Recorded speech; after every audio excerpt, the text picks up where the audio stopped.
Thank you very much. It's a pleasure to be here. It's my first trip to Baltimore, and I'm not a nephrologist, nor am I a cardiologist. I'm a rare breed. I'm a clinical pharmacologist, so my whole practice is basically hypertension. Now, I can show you this slide because I'm not a cardiologist, and it's already been stated that it took a long time for us to appreciate that having a raised blood pressure was bad for us. And these are two people who founded the American Heart Association. My hope is it will not take so long for us to recognise that where we're measuring blood pressure is important, and perhaps where we choose to measure it routinely isn't the best place. So I don't think anyone in the room would question the predictive value of brachial blood pressure. This is a Lewington meta-analysis. 1 million people shows a linear relationship on a doubling scale between systolic and diastolic pressure and the risk of stroke. Same is true for myocardial infarction, and it doesn't matter how old you are, higher blood pressure is bad news, lower blood pressure is good news. Not only that, this is a law meta-analysis of blood pressure trials. If you lower blood pressure, you reduce events. So maybe I could shut up and sit down now, but I'm going to try and convince you there's probably a bit more to it than that. But you'll be familiar with guidelines, which men in grey suits usually write, picking arbitrary numbers out of the air and telling us all we've got to hit target, and these are the targets they've made up. And we know if we follow guidance, our patients do better. But as has been alluded to, blood pressure varies depending on where you happen to measure it. Now, this was known before I was born, but we've largely ignored it. So here are some pressure waveforms in different blood vessels that you'll be familiar with. And what you'll notice is that the bottom pressure, or the diastolic pressure, is fairly constant. But the systolic pressure increases as you move away from the heart. So it's actually highest in your radial artery. And it's not very different in your brachial artery, which is where we measure blood pressure. But if we chose to measure it in the aorta, it would be lower. And what we showed in our own study of over 10,000 individuals is that if you look at the difference between the brachial blood pressure and the aortic blood pressure, it varies. It varies as a function of age, and it also varies as a function of gender. Men are in the dark blue and women are in the pale blue. And what you can see is it decreases with age, so the two pressures become closer together. But even if you're in your 70s and 80s, there can still be a 5 or 10 millimetre mercury difference. But you'll notice the error bars in this figure, which indicates that it is variable even within a gender and even within an age group. Therefore, it's not predictable just by looking at someone and asking their age. And this causes us a problem, because if you put people into pigeonholes of blood pressure based on measuring it at the brachial artery, which is what we all do in routine practice, what you will notice is that the aortic pressure between those groups or pigeonholes overlaps considerably. Now, I'm not really interested in people with a blood pressure of 100 because they're going to outlive me. Nor am I interested in people with blood pressure of 200, because irrespective of what their aortic pressure is, you're going to treat them. What I'm interested in is people like me, and probably many of you, who are in the middle. Because what you'll notice is that people who are around the treatment cutoff have a 70% overlap in their central pressure. And what that might mean is that we're not treating some people who would benefit, and we are treating people who will not get as much benefit as others. So I'm going to talk about two main things this afternoon. Which pressure should we target with our antihypertensive medication? And could those drugs that we all use routinely have different effects on our peripheral and our central or aortic pressure? So, you've seen this already, But there's quite a lot of evidence now that if you look at surrogate measures of cardiovascular risk, like LV mass or carotid IMT, they relate better to aortic than brachial pressure. And in studies where they've measured both pressures and they followed people up, this meta-analysis, published about 4 years ago now, suggested that central pressure may be more predictive. You'll note it failed to reach formal statistical significance, and we're undertaking a repeat of this at the moment with extra studies to see whether this will hold up and whether actually central pressure is a better predictor. But this is observational data. It's not treat and see what happens. This is just following people, looking at their pressure. Now, this is an interesting analysis done by Wang. If you look at the left-hand side of the screen, you'll see the relationship between peripheral, that's brachial pressure, and the change in studies where we treated people with antihypertensive medication and how that relates to the change in stroke risk. Now, you and I would probably think that ought to be a fairly linear relationship, and it surprised many people that it was a curvy linear relationship. What Wang did is, using our data, he computed what the central pressure was likely to have been. He didn't measure it, he estimated it. And lo and behold, when he did that and redrew the graph of central pressure, he got a much more linear relationship, suggesting perhaps this curvy linear relationship of brachial pressure was due to the fact that there was a difference between brachial and central pressure, and we'd been better off looking at central pressure. Again, doesn't prove the point, but it's very suggestive. And then there are two trials where they've taken hypertensive people, given them drugs, different drugs. This is a French study, so of course it's using perindopril against atenolol, and they looked between the arms at differences in LV mass. And what they found is that that difference in LV mass between the two treatment arms was related to differences in central pressure. It did not relate to differences in brachial pressure. And this is a similar study done by Prick Campus and colleagues from Estonia, where they used two different drugs, this time two beta blockers, one nebivolol, one metoprolol. Again, a pretty similar effect on brachial pressure, but a difference in the effect on central pressure, and I'll come back to this in a moment. But what they found was that in this study, the change in LV mass was more strongly related to the change in central pressure than the change in brachial pressure, perhaps suggesting to us that central pressure is more important. And some of you will be familiar with this study, the Ascot study, done in Scandinavia in the UK, compared an amlodipine-based and a atenolol-based regime. No difference in brachial pressure, a difference in outcome here. And this is a composite endpoint. And in a sub-study of this larger study, they measured central and brachial pressure, the CAFE study, and what they found was that there was about a 4 millimetre blood pressure difference in favour of the arm which used amlodipine. And that would neatly explain the difference in outcome observed in this study. Again, suggesting that central pressure probably. This is a list of studies which have assessed the effects of antihypertensive drugs on central and peripheral pressure. It's not an exhaustive list, there are more studies. But what you'll notice is there are a fair number of them, but if you look at the N values, you'll notice they're fairly small sample sizes. So Alan Hughes's group at Imperial College in London did a meta-analysis of these studies.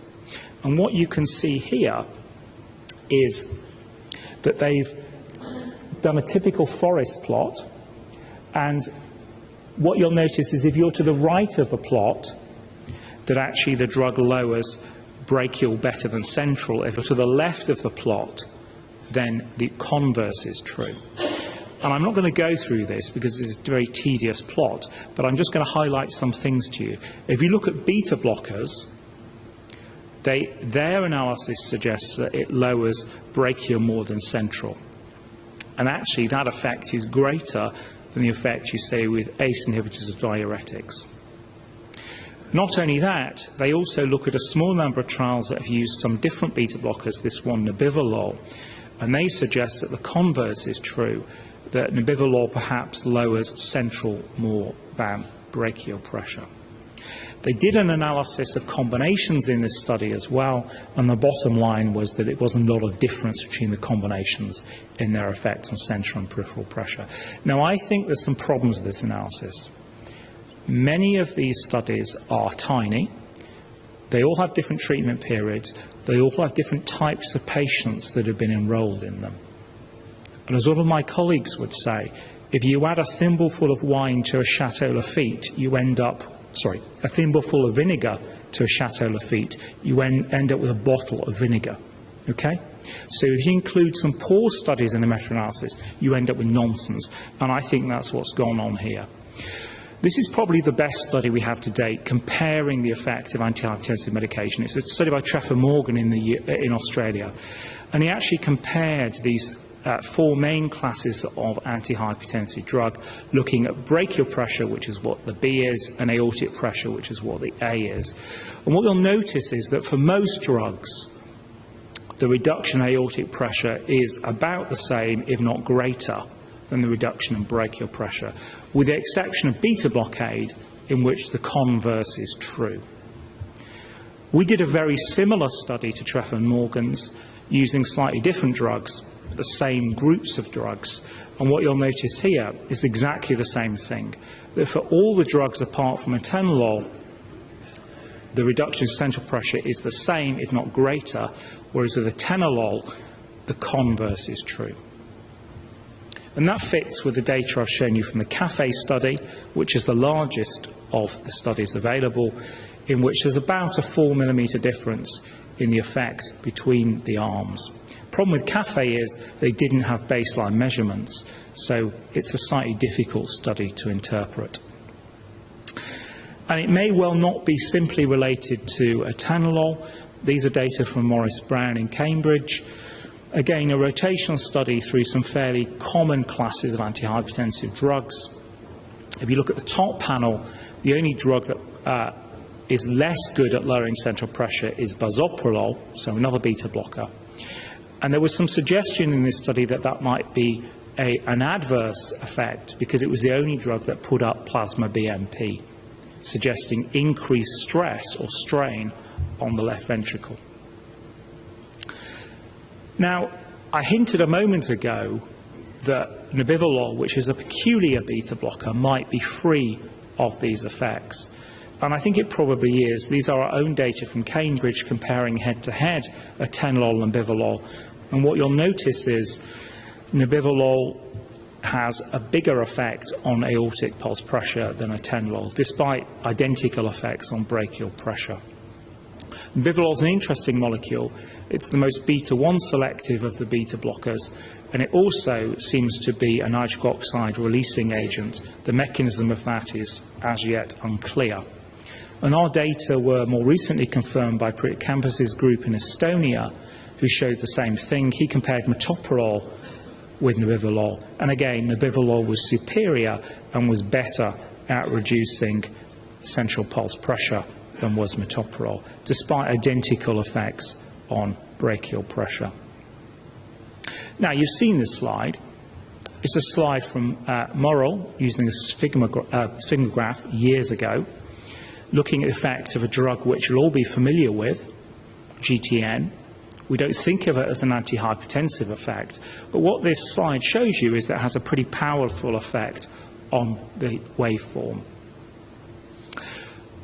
Michael O'Rourke and colleagues looked at the effect of infusing GTN on brachial and aortic pressure. And what you'll notice here is that if you use low doses, you don't have a big effect on brachial pressure. Indeed, the curve's effectively flat. But what you do find is an effect on aortic pressure. Once you put the dose higher, then both pressures come down. Okay? And that would fit with Gordon-Stokes' observations. Gordon's published 2 papers about 15 years ago now, both in people with hypertension, both older groups of hypertensives, where he randomised them to isosorbide mononitrate in one study and isosorbide dinitrate in the other one, or placebo. And what you can see here is that the nitrate in the dotted line lowers brachial pressure, and that effect was sustained over a treatment period of 2 weeks, I think, in the second study. But if you look at the change in aortic pressure, what you'll notice is that that effect is greater. Okay?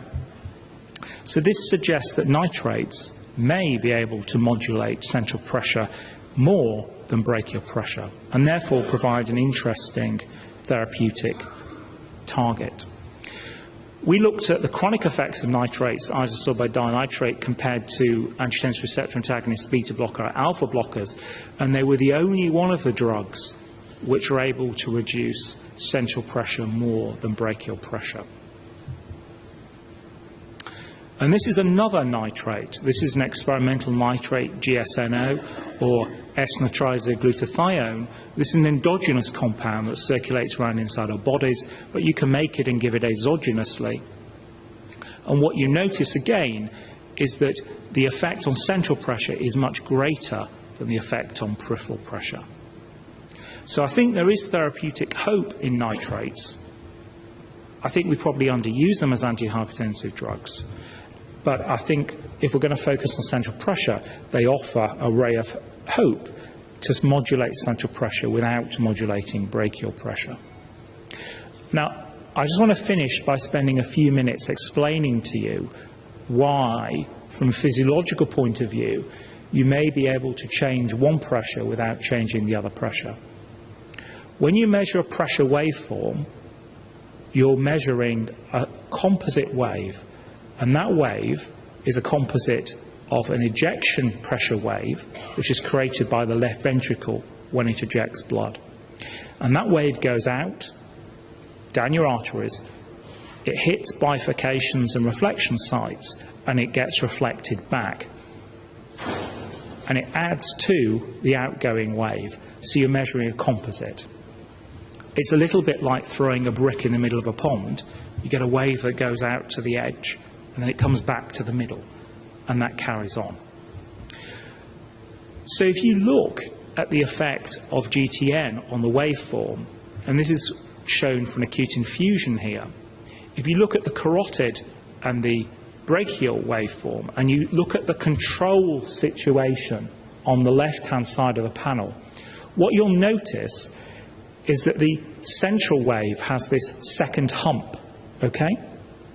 Whereas the brachial wave is not dominated by that second hump. And that second hump is the wave reflection.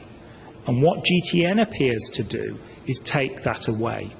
And you can see that is dramatically removed within 1 to 5 minutes.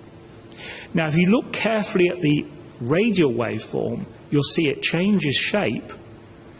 But because that second peak is not dominant, it means the pressure doesn't change. Whereas looking at the aortic or carotid waveforms, you'll notice that the second peak is dominant. Okay? So once you start lowering it, you start changing pressure. And that's why I think nitrates have this peculiar effect, because they target this second peak, and this second peak is dominating pressure in the aorta. It is not dominating pressure in the brachial and radial arteries. If you look at the opposite experiment of giving beta blockers, which I've suggested are less good, you find the converse. What you find is that beta blockers increase wave reflection. And if you're interested, we could debate that later on. So the simple message is nitrates are probably better at lowering central pressure because they reduce wave reflection. And beta blockers, at least with the exception of bivalol, are probably less good because they enhance wave reflection. Okay. And that is an important message, because here are some aortic waveforms taken from different people. And what you'll see is the top one has a dominant second peak, whereas the next two don't really. And then the third and fourth, again, have dominant second peaks. And these are taken from people of different ages. The ones without the dominant peak are young people. Okay. So it suggests that drugs that modulate wave reflection may be better targeted at people with high wave reflection rather than young people, because in young people they're going to have no more effect on aortic than they have on brachial pressure. So this is my own take on the published evidence of the relative effects of drugs on central pressure. I think largely they're all much for muchness, with the exception of beta blockers, which seem to relatively increase it, or if you want to look at it the other way, don't lower it as much, and nitrates, which seem to have a relatively greater effect on central pressure, or if you want to look at it the other way, lower it more. Okay. And I'll leave you with this engraving. To my knowledge, this is the first measurement of central pressure. It's in a horse, as you can see, made just outside Cambridge by the Reverend Stephen Hales in 1733. He did it in a rather invasive way. He shoved the end of a long glass tube into the carotid artery of a horse, noticed, or at least his assistant noticed, that it rose up the tube to a height of 9 feet 8 inches for anyone who's interested in the central pressure of a horse. Fortunately, we now have much more user-friendly, or at least patient-friendly, methods for assessing central pressure, and I hope that is what is going to drive the field forward and mean we don't have to wait 100 years to actually start targeting and treating central pressure, because we now have the tools to measure it safely in routine clinical practice. Thank you very much for your attention.